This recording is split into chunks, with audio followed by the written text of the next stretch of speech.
Ihe ọgụgụ anyị nke mbụ ga-esi n'akwụkwọ ndị eze nke mbụ isi nke 22 malite egwu na amaokwu nke mbụ.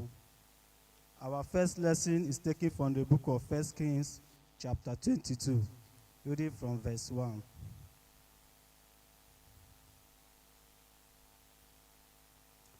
Ha wee nọdụ arọ atọ agha dị n'etiti Siria na Israel.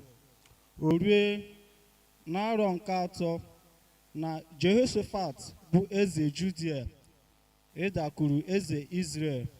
Eze Israel wee sị ndị oru ya, unu mara na ọ bụ anyị nwe Ramot Gilead, ma anyị onwe anyị na-agba nkịtị ghara ịnapụta ya n'aka ndị eze Siria. Ọ sị Jehoshaphat, ị ga-esoro m jee agha na Ramot Gilead. Ị ga-esoro m jee agha na Ramot Gilead. Jehoshaphat wee sị eze Israel, dịka m dị, otu a ka ị dị; dịka ndị m dị, otu a ka ndị gị dị; dịka ịnyịnya m dị, otu a ka ịnyịnya gị dị. Jehoshaphat wee sị eze Israel, biko buru ụzọ jụọ ese okwu Jehova. Eze Israel wee chịkọta ndị amụma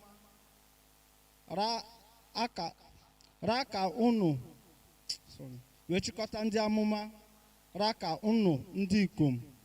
Ọ sị ha, m ga-eje imegide Ramot Gilead ibu agha, ma ọ bụ m ga-arapụ ya. Ha wee sị, rigo, onye nwe anyị ga-enyekwa ya n'aka gị eze. Jehoshaphat wee sị, ọ dịghị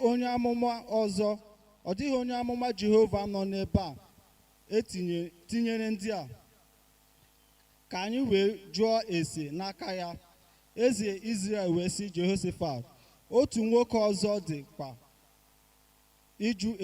ịjụ Jehova ese n'aka ya, bụ Makaya nwa Imla, ma mụ onwe m kpọrọ ya asị, n'ihi na ọ dịghị ebu amụma ezi ihe banyere m, kama ihe ọjọọ. Jehoshaphat wee sị, ka eze ghara ikwu otu a. Eze Israel wee kpọọ otu onye na-eje ozi sị, mee ka Makai nwa Imla bịa ọsọ ọsọ. Ma eze Israel na Jehoshaphat bụ eze Judia na-anọkwasị